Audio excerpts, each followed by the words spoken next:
Welcome to Tabbi Hour. We've got Ethan Gough with us today, a friend here in Greenville that is currently with RSI. I'll let him explain what that is, but let's start from the beginning. Kind of how did you end up where you are, and we'll go from there.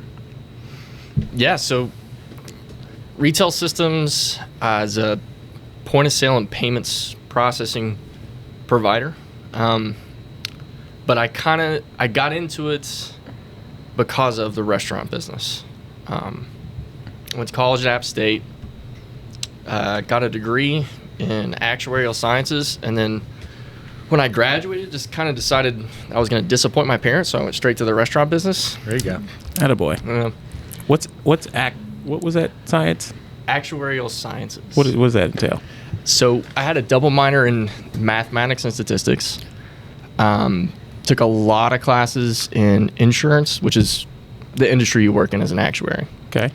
So the easiest way to describe it is when you go to buy life insurance, the guy who does the math to figure out how much you pay for the $1 million life insurance policy.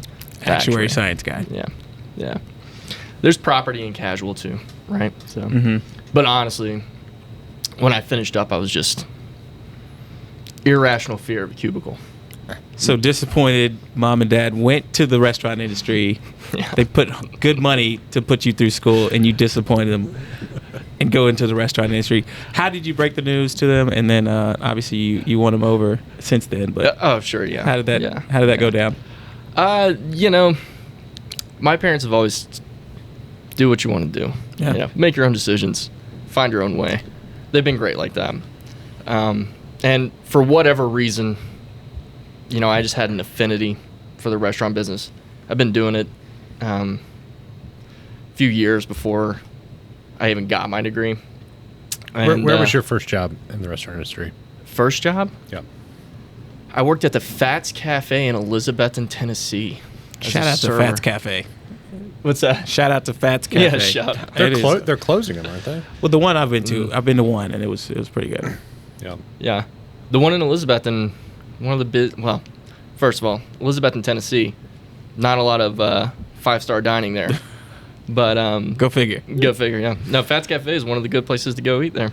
But worked at Mellow Mushroom for a while. I've worked at Red Lobster, Sagebrush Steakhouse. We've talked about that. A couple of mom and pop places.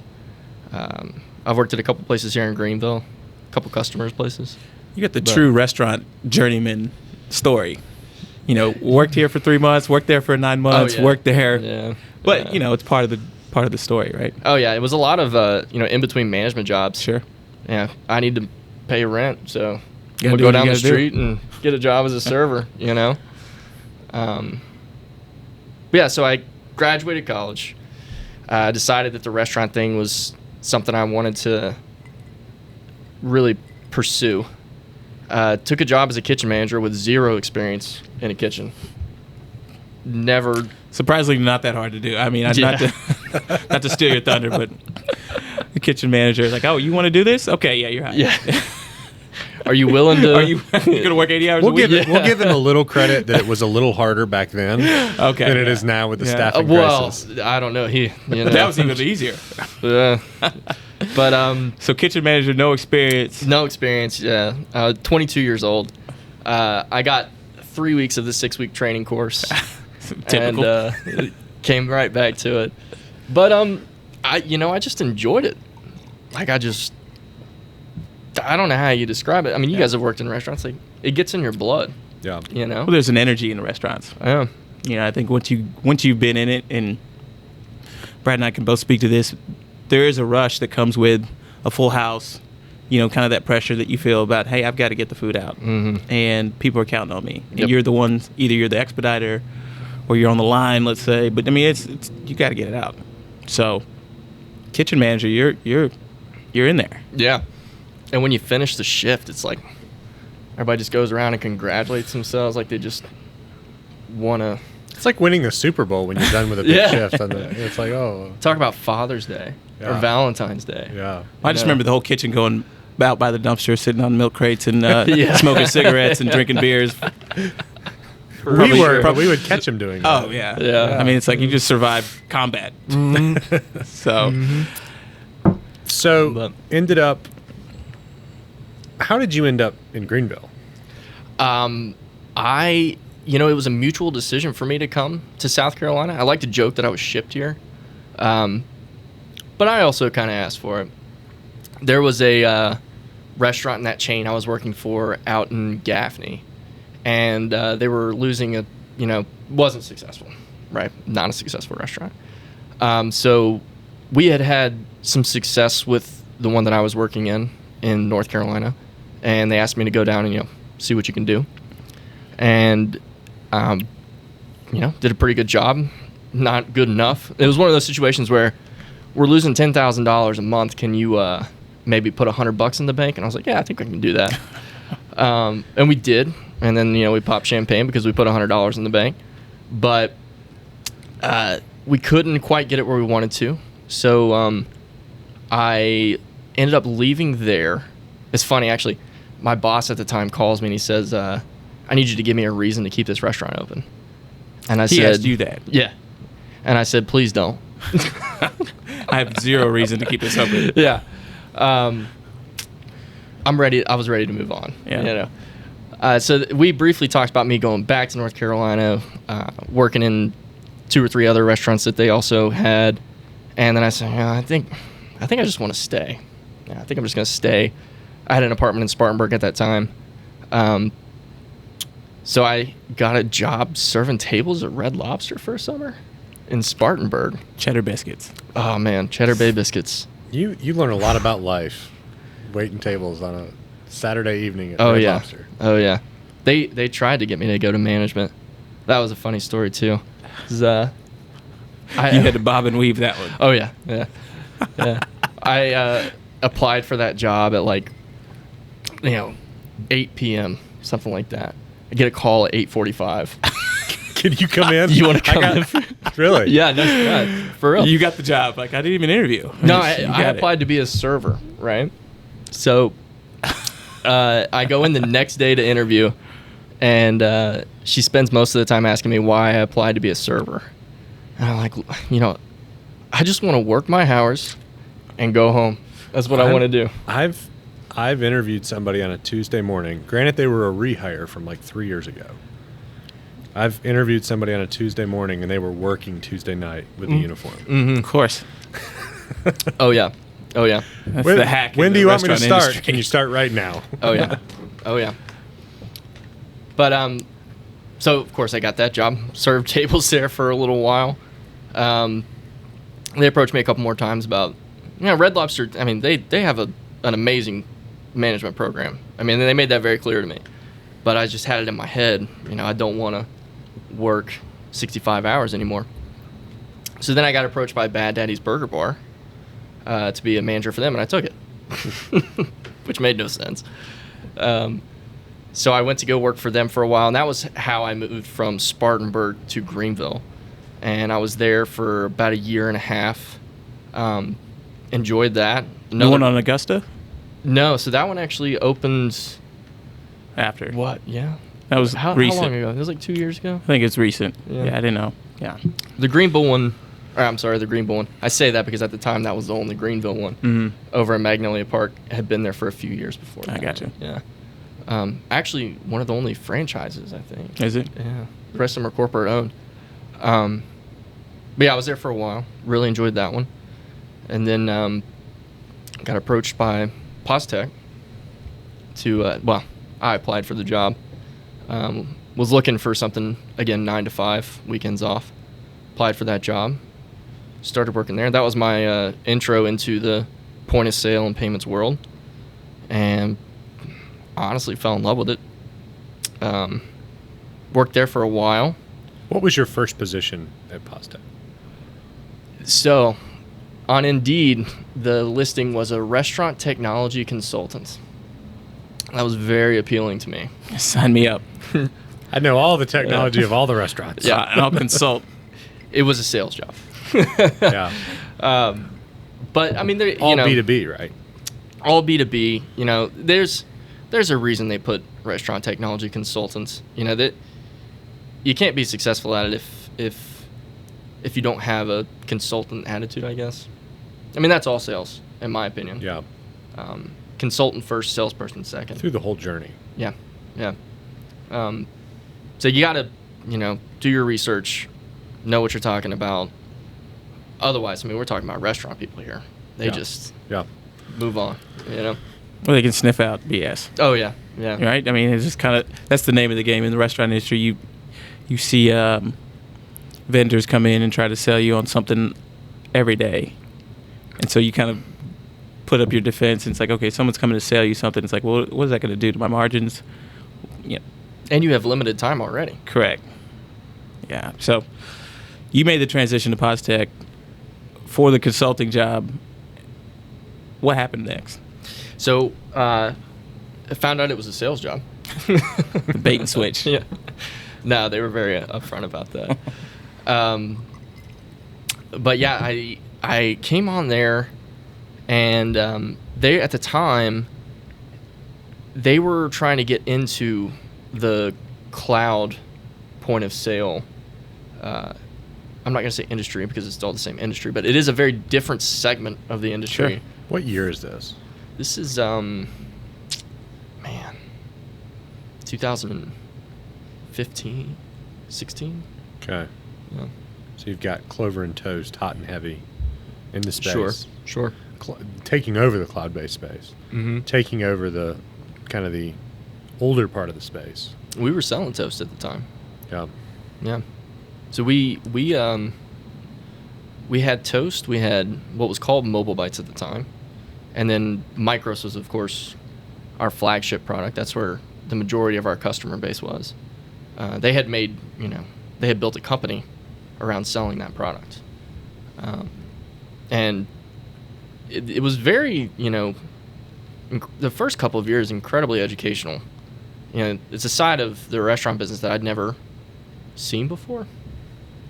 You come from operations and you don't really think about all the technology that runs it in the background and how complicated it is and how powerful it can be. It literally runs the restaurant. It is the brain of the restaurant. Yeah.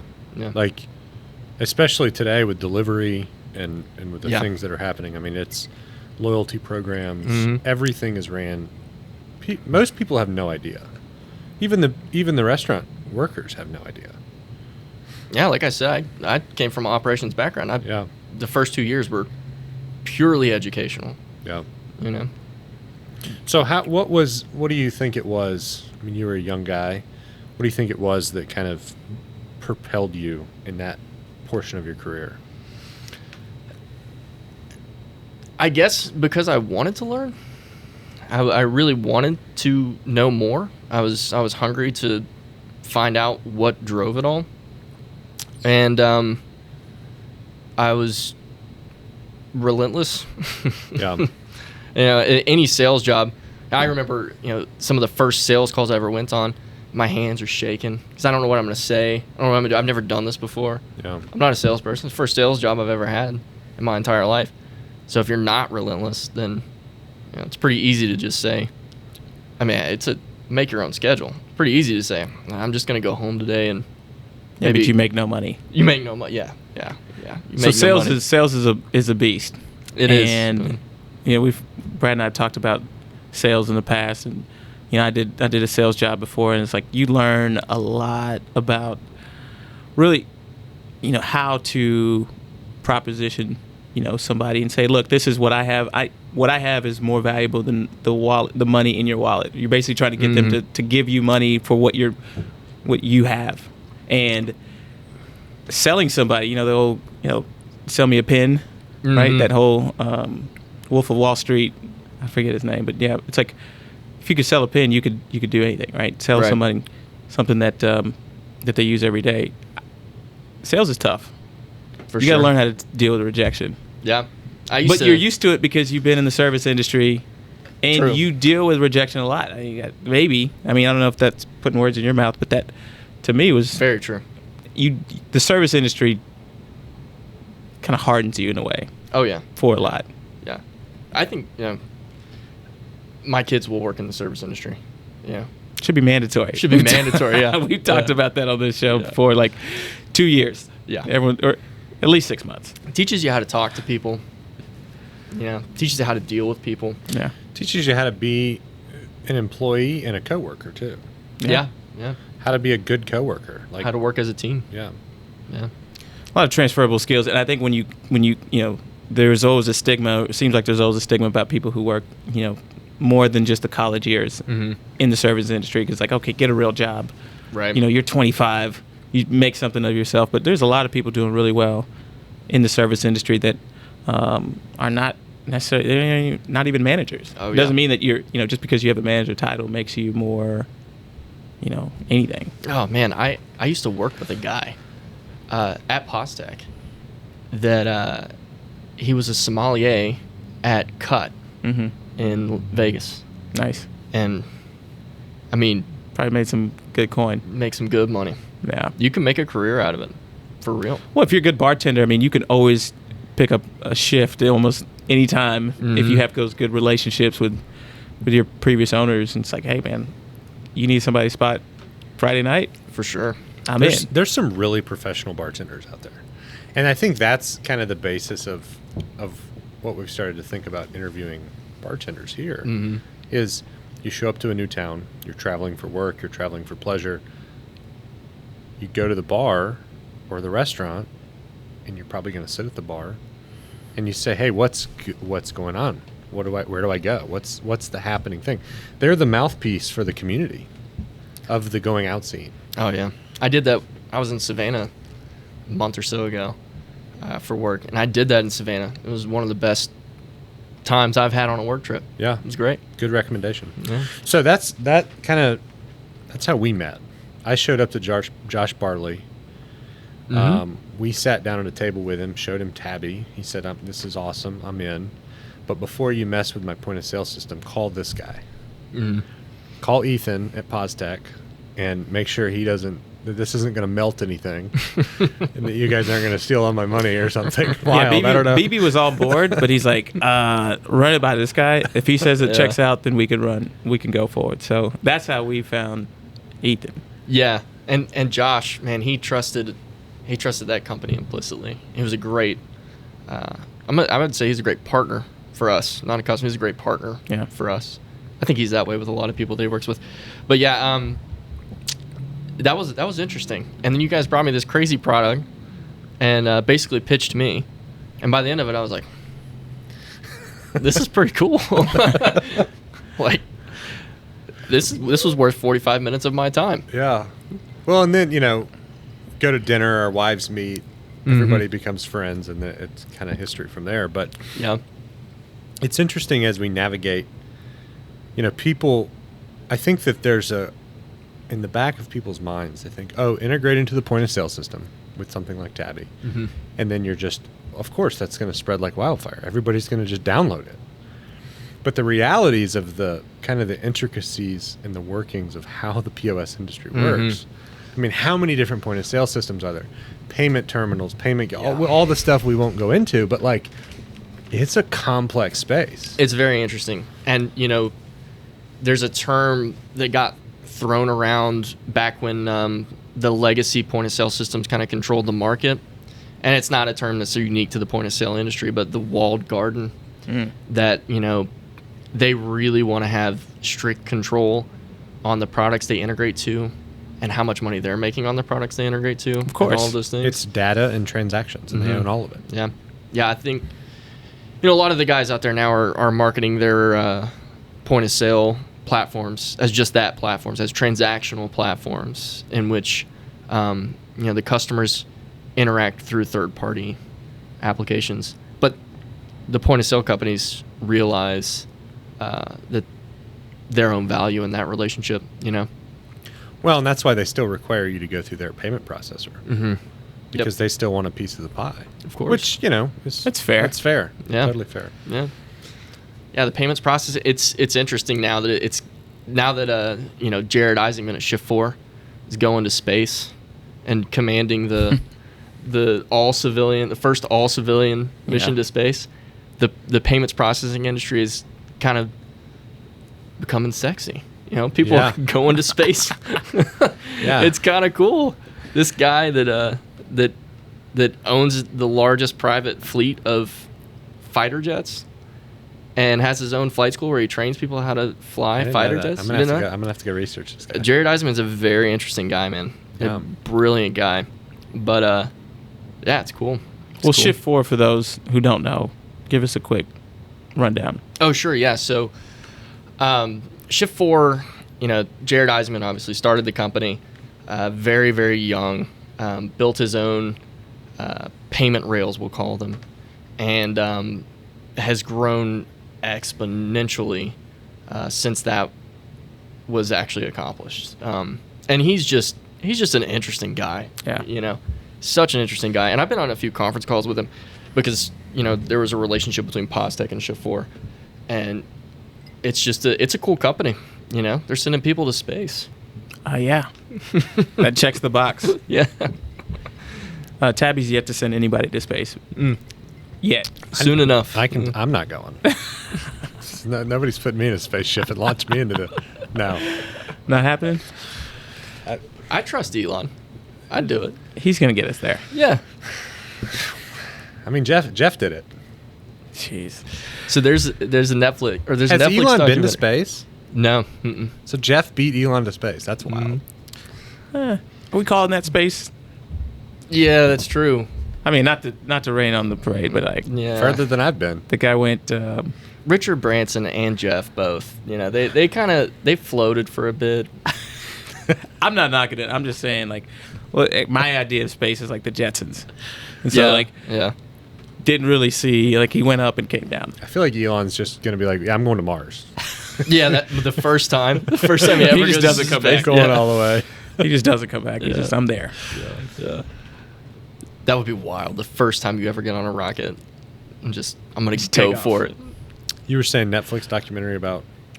Oh yeah, so the Jared Isaacman story. There's a Netflix documentary about it. Oh. Called Inspiration 4. I'm going to go watch that. Watch that, and they're all civilians, and they did a great fundraiser for St. Jude's, and he takes a cancer survivor to space. I mean, That's dope. it's really cool. It's really, really cool. It was a cool story.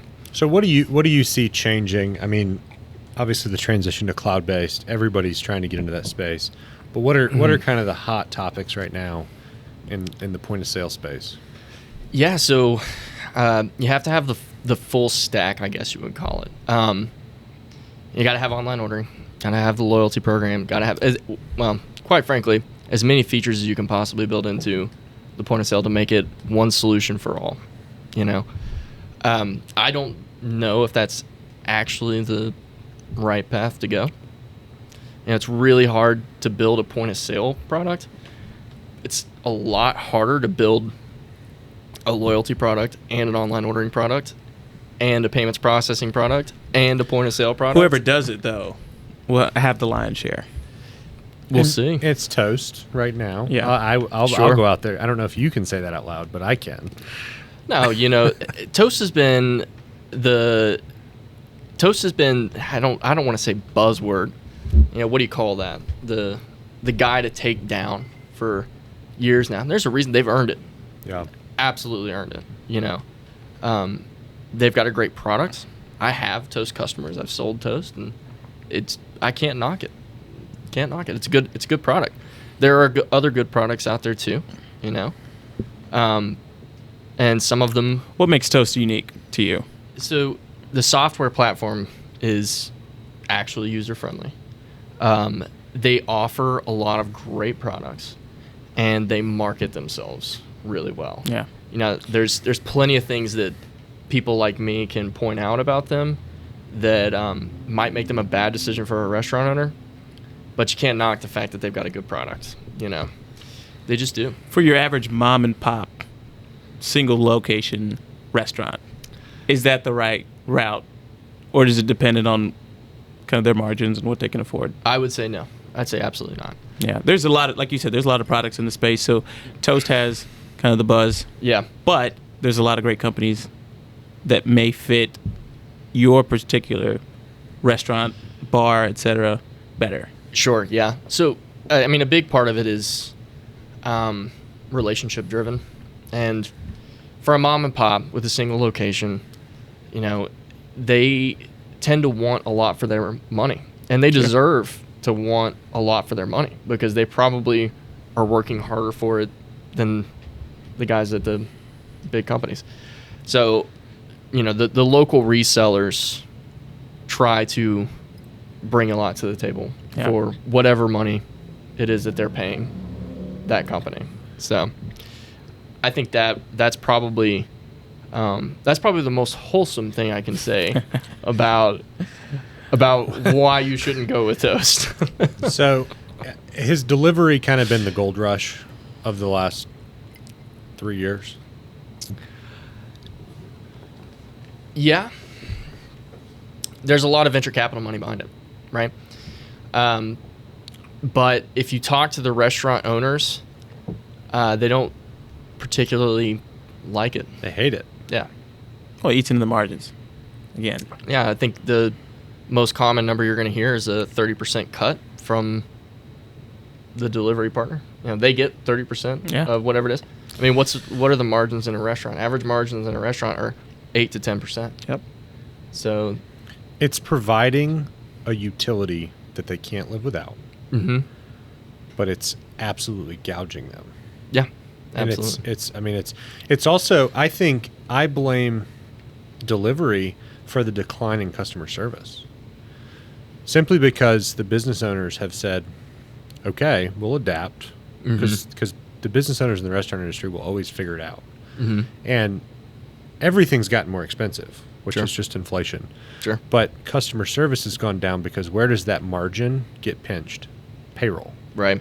And so, I mean, we saw it at the beginning of COVID where it's like, you go to a restaurant that's got 200 people at the tables and 3 you've got people working. 3 servers. Yeah. It's nuts. It's wild. And I think that's been the biggest, as we've talked to business owners with Tabbi, it's like, hey, we're going to do this and provide this service. And What's this it is cost? What we're building and we're expensive.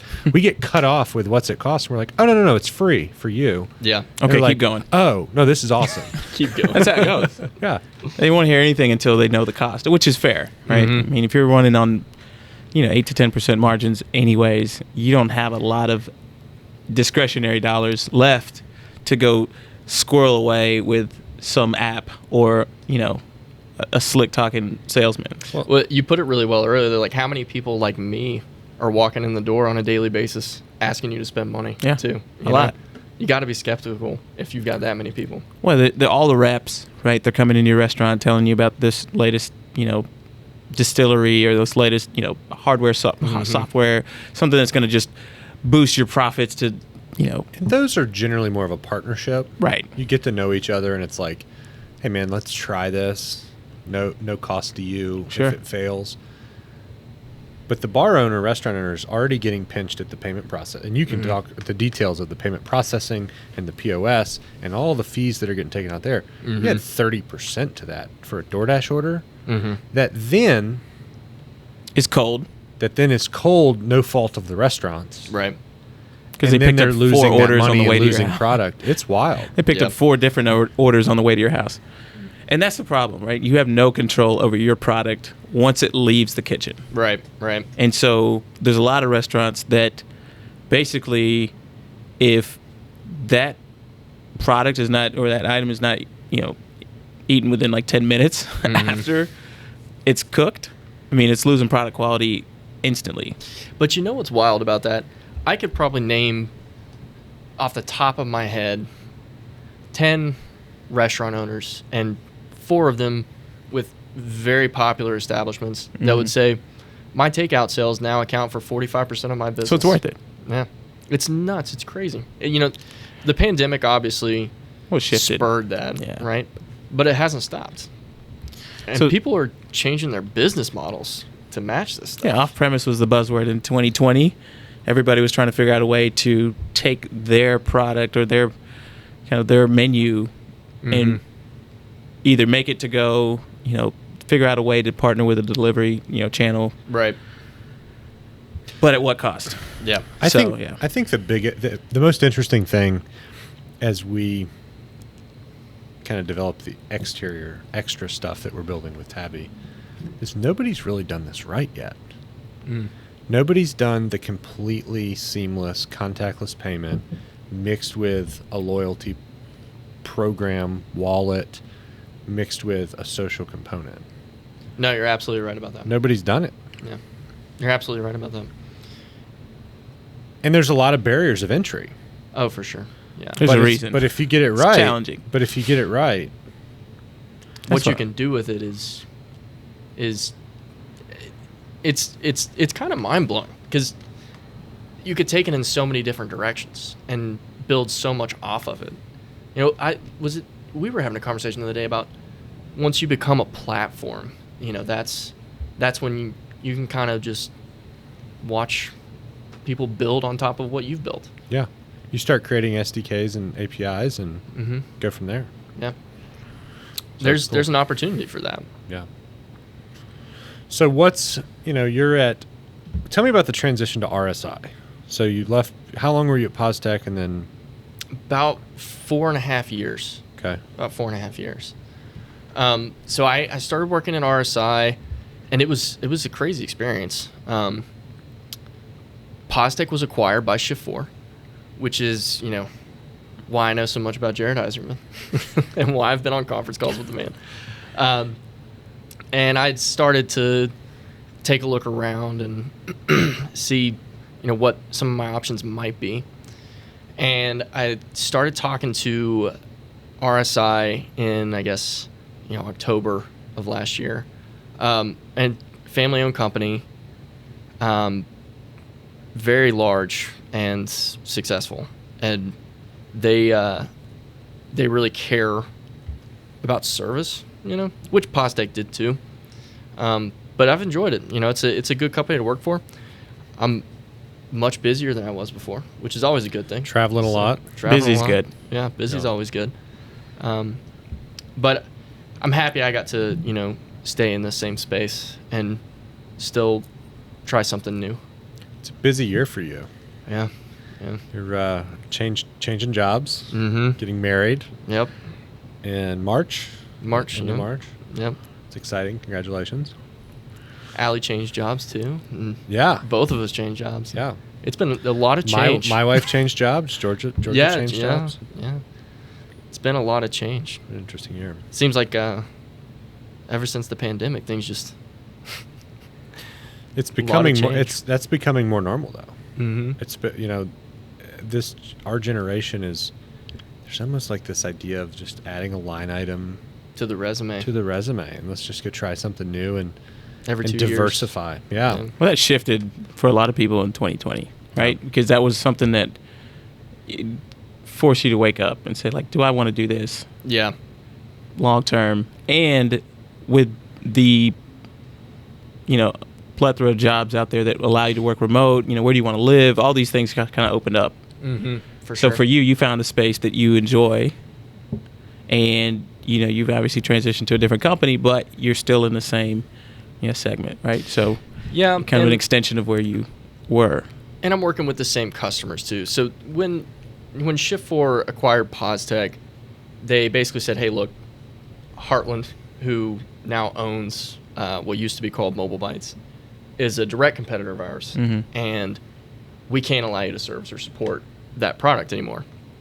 So we're going to basically force you to cut all of those people off."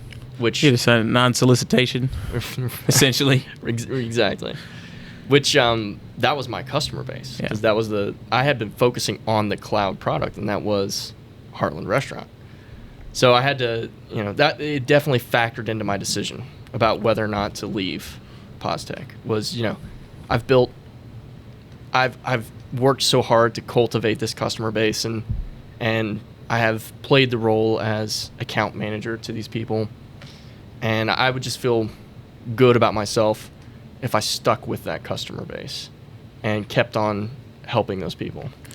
It's kind of like having regulars at a restaurant. Yeah, yeah, You build a relationship with them over time, yeah. and you may change restaurants. But in a way, it's like, okay, well, You post on Facebook, I'm going to be working it. Yeah. They all come. So going back to the service industry, foundation for you. I mean, a lot of that relational sort of mindset maybe was cultivated in your time in the service industry. Now you're able to kind of serve it, in a different way. Never thought about it that way, but yeah. Boom. What do you guys think? You think it's more wild in the back of house or the front of house? Depends on the restaurant. Yeah. So with Waffle House, everything's out front.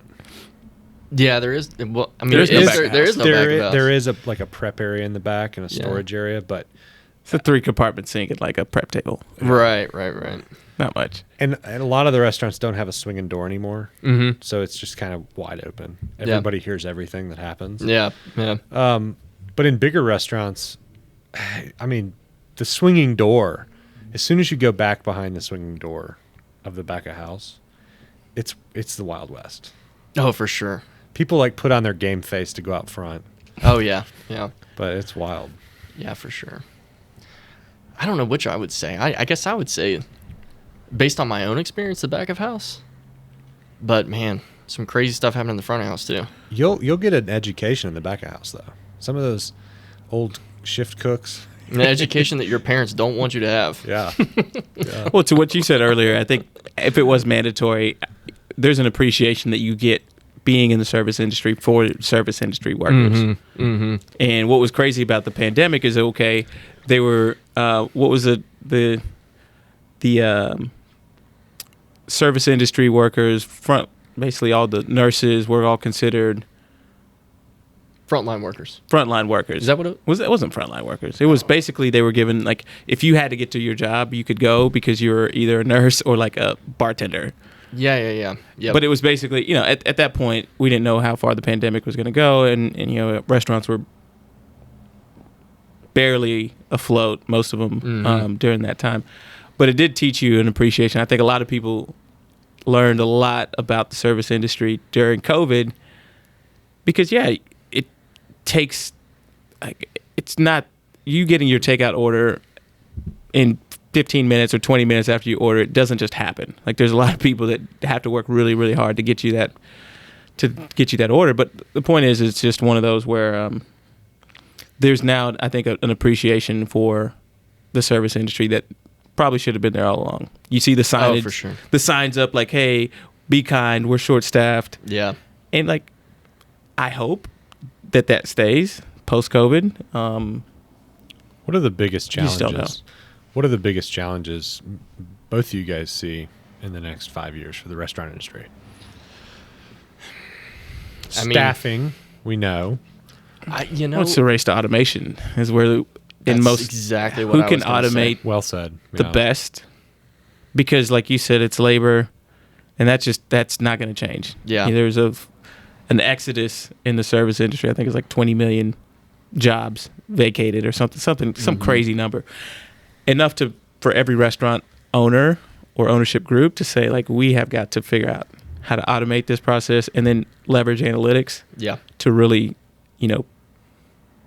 be profitable, stay afloat. It's a wild time to be in because I remember 10 years ago thinking of automation in the sense of people thought negatively of that because it was going to cut jobs. Mm-hmm.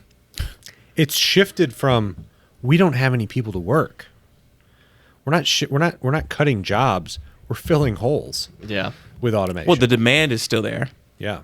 right? But what's wild about it is that the pandemic kind of it poured gasoline on some trends that were already happening before, right?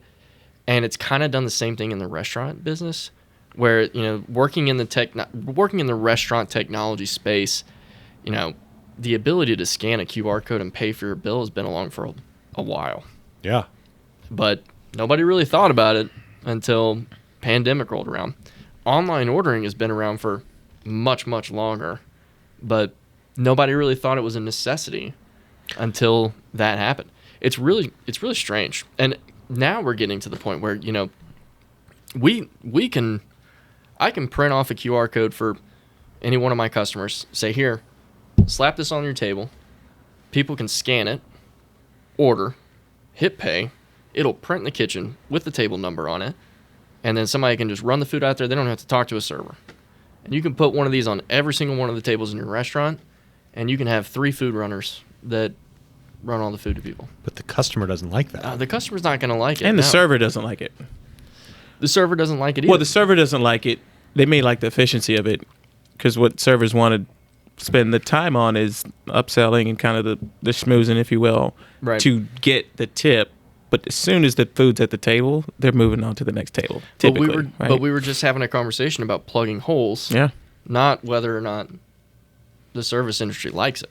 Yeah. You know, It's disruptive. But that's, I mean, there's a lot of things that are disruptive that work. I don't know that, and that's why I like what you said so much. The race to automation, because for better or worse, and I personally don't relish the idea of walking into a restaurant and scanning a QR code and ordering my food. You know, I would much rather go to Hall's Chop House and the guy walk up to me with a display of Dry aged steaks. that I can choose from. Yeah, but the only piece you want to evolve is that when the tab's time to close, you just leave. That is true. That's always been a pain point. But Hall's Chop House doesn't want that QR code sitting on the table. No. Mm-mm. And we're still printing paper. Yeah. I think that's where the biggest. Oh man, the printing paper thing is such a joke. I mean, do you know how much that signature at the bottom of the check actually means? Yeah, I'm gonna solve that problem. Absolutely nothing. Nothing. Absolutely nothing. Mickey Mouse, Donald Duck. I've seen all the signatures. Yeah, in the X. yeah. I get Smiley calls. face. I get calls from restaurant owners all the time. I got 5 disputes this month. I sent in pictures of the chargebacks checks. are hilarious. It's insane. I sent in pictures of the checks that I've got their signature. They don't care. The disputes say, "Do you have a chip reader?" Yeah. Yeah. Yes, then doesn't matter. Yeah. It's smiley face on the bottom of my check. I was never there. I spent $300 on dinner. I was never there. Someone stole my car. Yeah, the chip reader. But even then, you know,